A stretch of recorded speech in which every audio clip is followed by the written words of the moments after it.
कैसे हो आप लोग। सीए इंटरमीडिएट लॉ के सीरीज़ का आज ये तीसरा लेक्चर है। इस सीरीज़ के पहले 2 लेक्चर फिनिश हो चुके हैं, जिसमें हमने सेक्शन 3 और सेक्शन A7 फिनिश कर दिया है। अगर आप में से किसी ने वो लेक्चर नहीं देखे तो ज़रूर देखें, फिर आज का लेक्चर स्टार्ट करें।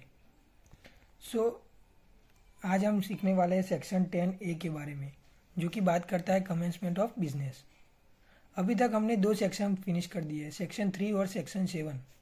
सेक्शन 3 बात करता है किसी भी कंपनी को स्टार्ट करने के लिए क्या क्या क्राइटेरिया लगता है, और सेक्शन 7 उस कंपनी को इनकॉर्पोरेशन करने के लिए कौन से स्टेप फॉलो करने पड़ते हैं उसके बारे में बात करता है।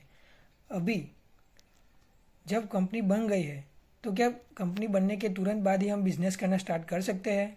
तो आंसर है नहीं। कंपनी बनने के बाद अगर आपको बिजनेस चालू करना है तो उसके लिए आपको सेक्शन 10A फॉलो करना पड़ेगा। सेक्शन 10A बात करता है कमेंसमेंट ऑफ बिजनेस के बारे में, यानी कि आप बिजनेस कब स्टार्ट कर सकते हो। Company can not commence business until, कोई भी कंपनी इनकॉर्पोरेट होने के तुरंत बाद अपना बिजनेस चालू नहीं कर सकती है। कब तक? तो उसके लिए हमको कुछ कंडीशन फॉलो करनी पड़ेगी। सबसे पहले कंडीशन आती है सब्सक्राइबर हैज़ पेड मनी। हमने आगे के लेक्चर्स में देखा था सब्सक्राइबर का मतलब क्या होता है। सब्सक्राइबर वो पर्सन होता है जो कंपनी बनने से पहले कंपनी को चलाने के लिए उसको फंड प्रोवाइड करता है, कैपिटल प्रोवाइड करता है, जो कंपनी में ओपनिंग कैपिटल लाता है, उसे ही हम सब्सक्राइबर कहते हैं।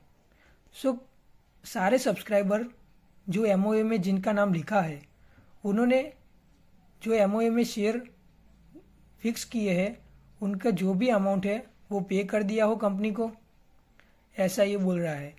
That all the subscriber had paid the money. सारे सब्सक्राइबर ने जितना भी प्रॉमिस किया है कंपनी को देने का, उतना पैसा क्या दे चुके हैं by way of cheque with in 180 days from incorporation. जैसे ही कंपनी बनी उसके 180 दिनों में क्या सारे सब्सक्राइबरों ने सारा अमाउंट कंपनी को दे दिया है। लेट्स एग्जाम्पल 1 मार्च 2023 को कंपनी इनकॉर्पोरेशन हो गई। उसके 180 डेज में यानी कि 28 अगस्त 2023 तक क्या सारा सब्सक्राइबर ने सारे अमाउंट पे कर दिया है, ये देखना रहेगा। जैसे कि आप इस एग्जाम्पल में देख पा रहे हो, हमारी कंपनी इनकॉर्पोरेशन हो गई है 1 मार्च को। अब 1 मार्च से 180 डेज यानी कि 28 अगस्त तक लास्ट डेट है पेमेंट करने की। इन दोनों डेट के बीच में ही कंपनी को सारा अमाउंट पे करना होता है सारे सब्सक्राइबर को। अगर कंपनी को 180 दिनों में पेमेंट नहीं किया तो ROC सब्सक्राइबर का और कंपनी का नाम रजिस्टर ऑफ कंपनी से स्ट्राइक ऑफ कर देगा, यानी कि रिमूव कर देगा। कमेंसमेंट ऑफ बिजनेस के सेक्शन में सबसे पहले कंडीशन क्या है कि सबसे पहले कंडीशन ये है कि सारे सब्सक्राइबर ने जो भी अमाउंट पे करने का प्रॉमिस किया है वो कंपनी इनकॉर्पोरेशन होने के 180 डेज में ही पेमेंट हो जाना चाहिए। अगर 180 डेज यानी कि 28 अगस्त तक, जो हमारे केस में एग्जाम्पल है, 28 अगस्त तक सब्सक्राइबर मनी पे नहीं करते तो ROC सारे सब्सक्राइबर के साथ कंपनी का नाम रजिस्टर ऑफ कंपनी में से स्ट्राइक ऑफ कर देगा, यानी कि रिमूव कर देगा। अब हमने पेमेंट कर दिया है, ये गवर्नमेंट को कैसे पता चलेगा? How government will know that you paid money to company? Let's say example, एक मामा प्राइवेट लिमिटेड करके एक कंपनी है जिसके अंदर 4 सब्सक्राइबर है, जिसकी कंपनी की फेस वैल्यू है 10 रुपीज़। अब मानस सब्सक्राइबर है, उसने 60,000 शेयर लेने का प्रॉमिस किया, यानी कि 60,000 इंटू 10 रुपीज़ 6 लाख रुपीज़ के शेयर लेगा वो।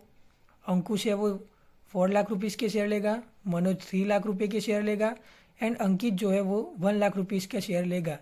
यानी कि ये लोग टोटल 14 लाख रुपए की ओपनिंग कैपिटल लाएंगे, जिससे ये सब्सक्राइबर कहलाएंगे।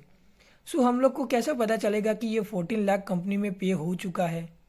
हमने जैसे कि ऊपर कंडीशन में देखा कि सारे सब्सक्राइबर ने सारी अमाउंट कंपनी को पे कर देनी है 180 डेज के अंदर। हम लोगों को कैसे पता चलेगा कि कंपनी को पे हो चुका है विद इन 180 डेज? इसके लिए एक कंडीशन है that all the director give declaration within 180 days from incorporation to ROC that all the subscriber gave money within 180 days from incorporation। जैसे कि ये है हमारी मामा प्राइवेट लिमिटेड कंपनी, इसके डायरेक्टर है अंकित और मनोज। तो इन दोनों को क्या करना पड़ेगा, इन दोनों को कंपनी इनकॉर्पोरेशन होने के 180 डेज में सारे सब्सक्राइबर ने 14 लाख रुपीस पे कर दिए हैं कंपनी को, ऐसा लिखने वाला एक डिक्लेरेशन आरओसी को देना पड़ेगा। ऑल द डायरेक्टर्स यानी कि हमारे केस में अंकित और मनोज, उनको एक डिक्लेरेशन देना पड़ेगा। क्या डिक्लेरेशन देना पड़ेगा कि सारे सब्सक्राइबर यानी कि मामा कंपनी लिमिटेड के सारे सब्सक्राइबर मानस, अंकुश, मनोज, अंकित, इन लोगों ने जितना भी मनी कंपनी को पे करने का प्रॉमिस किया था यानी कि 14 लाख रुपीस, वो कंपनी को पे कर दिया है विदिन 180 डेज फ्रॉम इनकॉर्पोरेशन। यानी कि सारे सब्सक्राइबर ने कंपनी बनने के 180 दिनों में कंपनी को किया हुआ प्रॉमिस का अमाउंट पे कर दिया है, ऐसा दर्शाता हुआ एक डिक्लेरेशन सारे director 180 days from incorporation ROC को सबमिट कराएंगे। अगर ऐसा डिक्लेरेशन वो सबमिट नहीं कराते तो आरओसी उनका नाम रजिस्टर ऑफ कंपनी से स्ट्राइक ऑफ कर देगा। सो कंपनी को पेमेंट कौन करने वाला है, सब्सक्राइबर, और डिक्लेरेशन कौन फाइल करने वाला है, तो डायरेक्टर। कब से, तो 180 डेज फ्रॉम इनकॉर्पोरेशन। उम्मीद है आपको ये बात समझ में आ गई हो दोस्तों। सो एक बार समरी देख लेते हैं। ये थी हमारी first condition to commencement of business. So suppose 1 March को हमारी कंपनी इनकॉर्पोरेशन हो गई। सो 1 मार्च से 180 दिनों में कंपनी को पेमेंट करना होगा, सारे सब्सक्राइबर को कंपनी को पेमेंट करना होगा और डायरेक्टर को उसका डिक्लेरेशन देना होगा। कब से, इनकॉर्पोरेशन होने से 180 डेज में यानी कि 28 अगस्त तक। अगर कंपनी 28 अगस्त यानी कि 180 दिनों में अगर सब्सक्राइबर और डायरेक्टर 180 दिनों में पेमेंट नहीं करते या डिक्लेरेशन नहीं देते तो आरओसी कंपनी का नाम रजिस्टर ऑफ कंपनी से स्ट्राइक ऑफ कर देगी। सो ये थी हमारी first condition to commencement of business. अब जैसे कि हमने फर्स्ट कंडीशन में देखा कि कंपनी को अगर बिजनेस स्टार्ट करना है तो उसको सबसे पहले उस कंपनी के डायरेक्टर को एक डिक्लेरेशन फाइल करना पड़ेगा। कैसा डिक्लेरेशन, जैसा कि हमने देखा डिक्लेरेशन में ये मेंशन होना चाहिए कि all the subscriber had paid the money to the company with in 180 days from incorporation. So इस टाइप का डिक्लेरेशन देने के बाद ही कंपनी अपना बिजनेस स्टार्ट कर सकती है। इन केस ऑफ डिफ़ॉल्ट, मतलब अगर कोई कंपनी के डायरेक्टर बिना कोई डिक्लेरेशन दिए ही कंपनी का बिजनेस स्टार्ट कर दे, जैसे कि ये एग्जांपल है, हमारी कंपनी इनकॉर्पोरेशन हुई है 10 मई को और 10 मई से 180 दिन यानी कि 6 नवंबर तक हमें डिक्लेरेशन फाइल करना होगा। हमारे केस में हमने डॉक्यूमेंट फाइल किए हैं 5 नवंबर को, तो हमारा बिजनेस स्टार्ट कब से होगा, 5 नवंबर से। लेकिन हमने डिफ़ॉल्ट करके क्या किया, 17 मई को ही हमारा बिजनेस स्टार्ट कर दिया, तो ये तो एक डिफ़ॉल्ट हो गया। हमेशा बिजनेस डॉक्यूमेंट को फाइल करने के बाद ही शुरुआत होगा, लेकिन कंपनी बिना डॉक्यूमेंट फाइल किए बिजनेस स्टार्ट कर देती है तो ये एक डिफ़ॉल्ट कहलाता है। तो business actual starts from 5 November but they starts from 17 मई, यानी कि डॉक्यूमेंट को फाइल किए बिना ही उन्होंने बिजनेस स्टार्ट कर दिया, तो ये एक डिफ़ॉल्ट है। अगर कोई भी कंपनी ऐसा डिफ़ॉल्ट करती है तो उसके लिए फ़ाइन लॉ ने नक्की किया है, तो कंपनी पे सीधा 50,000 रुपये का फ़ाइन लग जाएगा। और जो भी ऑफिसर इन डिफ़ॉल्ट है, यानी जिस भी ऑफिसर इन सब में शामिल थे, उनके ऊपर 1,000 पर डे और मैक्सिमम ₹1 लाख तक का फ़ाइन लग सकता है। अब हमने डिफ़ॉल्ट कितने दिनों का किया है, सो हमने बिजनेस स्टार्ट कर दिया था 17 मई से और फाइलिंग डॉक्यूमेंट किया है 5 नवंबर को, यानी कि हमने 172 दिन का डिफ़ॉल्ट किया है। सो फाइन कैसे कैलकुलेट होगा, सो कंपनी पे तो सीधा 50,000 रुपये का ही फाइन लगेगा और जो ऑफिसर है उनके ऊपर 1,000 पर डे यानी कि 1,000 इंटू 172 डेज, जितने दिन आपने डिफ़ॉल्ट किया हो उतने दिन का फ़ाइन लगेगा। सो टोटल हो गया 1,72,000। बट यहाँ पे क्या लिखा है, मैक्सिमम ₹1 लाख का ही फाइन लगेगा, तो ये 1,72,000 रिस्ट्रिक्टेड हो जाएगा 1 लाख रुपीज़ पे, यानी कि कंपनी पे 50,000 का और ऑफिसर इन डिफ़ॉल्ट के ऊपर 1 लाख रुपये का फाइन लग जाएगा। सो इस तरीके से कंपनी के केस में 50,000 और ऑफिसर इन डिफ़ॉल्ट के केस में ₹1,000 पर डे और मैक्सिमम 1 लाख तक का फाइन भी लग सकता है। ये हो गई फर्स्ट कंडीशन पूरी। अब हम देखने वाले हैं second condition. So second condition क्या है? Before commencement of business, so company has filed verification of its RO with registrar. जब हमने सेक्शन 7 पढ़ा था तब उसमें हमने आरओ का एक करस्पॉन्डेंस एड्रेस दिया था, यानी केवल बातचीत करने के लिए का एड्रेस, वो परमानेंट एड्रेस नहीं था। अब जब कंपनी बन जाने वाली है और आप बिजनेस स्टार्ट करने वाले हो तो आपकी कंपनी का एक परमानेंट एड्रेस होना चाहिए। वो परमानेंट एड्रेस आपको आरओसी के पास सबमिट कराना पड़ेगा। अब इसमें वेरिफिकेशन क्या कराना पड़ेगा? तो आपने खुद की कोई दुकान ली हो तो उसके लिए आपका टाइटल डीड, या फिर आपने कोई नई दुकान परचेस की हो आपकी बिजनेस करने के लिए, वो वाला परचेस डीड, या फिर आपने किसी किराए की दुकान में काम कर रहे हो तो रेंट अग्रीमेंट, या फिर आप किसी और की दी गई हुई बिल्डिंग में काम करते हो तो उस ओनर का एनओसी यानी कि नो ऑब्जेक्शन सर्टिफिकेट, ये सब डॉक्यूमेंट लगते हैं और इसको आपको आरओसी के पास सबमिट कराना पड़ता है। सो दोस्तों, यहाँ पर सेक्शन 10 ख़त्म होता है। एक बार फिर से इसको रिवाइज कर लेते हैं। जब भी कोई कंपनी इनकॉर्पोरेशन हो जाती है तो इनकॉर्पोरेशन के तुरंत बाद वो कभी भी बिजनेस स्टार्ट नहीं कर सकती है। कंपनी को बिजनेस स्टार्ट करने के लिए 2 कंडीशन को फॉलो करना पड़ेगा। सबसे पहली कंडीशन ये है कि डायरेक्टर को एक ऐसा डिक्लेरेशन फाइल करना पड़ेगा जिसमें लिखा हो कि all the subscriber has paid the money agreed on the share. जब भी कंपनी बन रही थी तब जो जो सब्सक्राइबर ने जितने अमाउंट का प्रॉमिस किया था देने का, वो सारा अमाउंट कंपनी में पे हो चुका है with in 180 days from incorporation. ऐसा दर्शाता हुआ एक डिक्लेरेशन सारे डायरेक्टर को आरओसी के पास 180 डेज में देना पड़ेगा। एंड बीच में एंड है, means both the condition must be satisfied. जब दोनों कंडीशन आप सेटिस्फाई करोगे तो ही बिजनेस स्टार्ट कर पाओगे। और दूसरी कंडीशन ये थी कि company has filed verification of RO. आपका जो परमानेंट आरओ अब बन चुका है उसका एड्रेस आपको आरओसी के साथ अटैच कराना पड़ेगा। जो अगर डायरेक्टर डिक्लेरेशन नहीं देते सो आरओसी क्या कर सकता है? तो आरओसी कंपनी का नाम रजिस्टर ऑफ कंपनी से स्ट्राइक ऑफ कर देगा, यानी रिमूव कर देगा।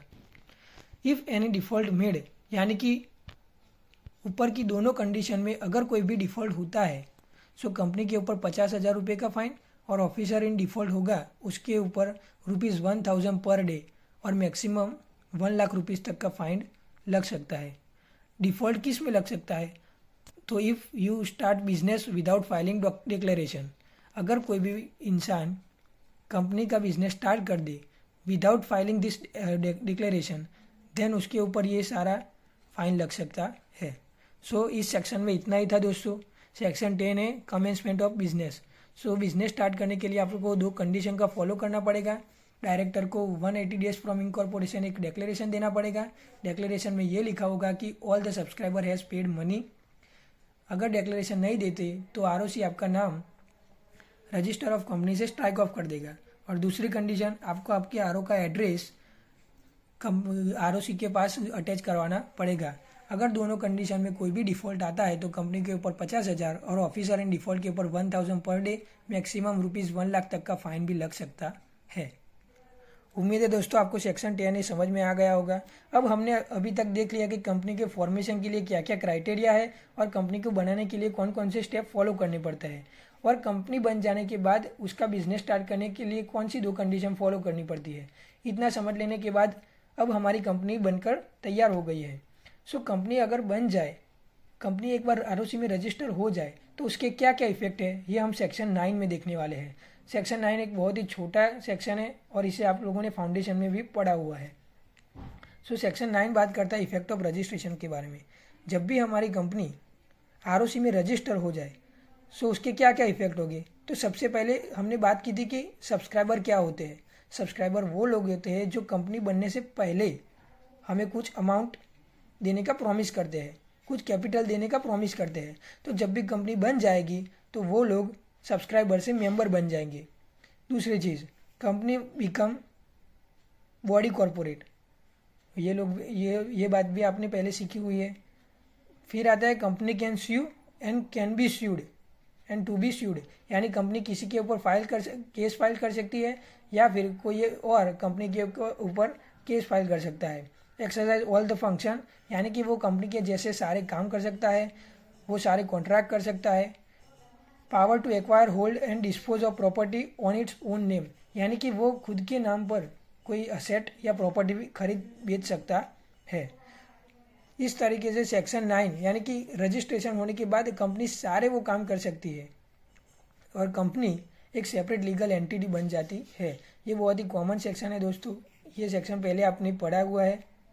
उम्मीद है आपको ये दोनों सेक्शन बहुत अच्छे से समझ में आ गए होंगे।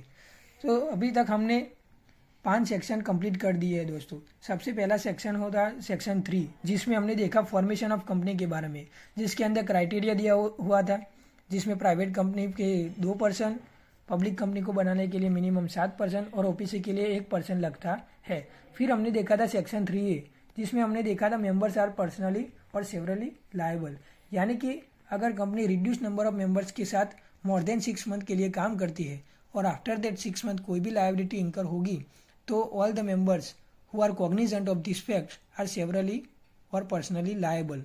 ये हमने देख लिया था दोस्तों। और फिर हमने देखा सेक्शन 7, यानी कि कंपनी को इनकॉर्पोरेट कैसे करते हैं।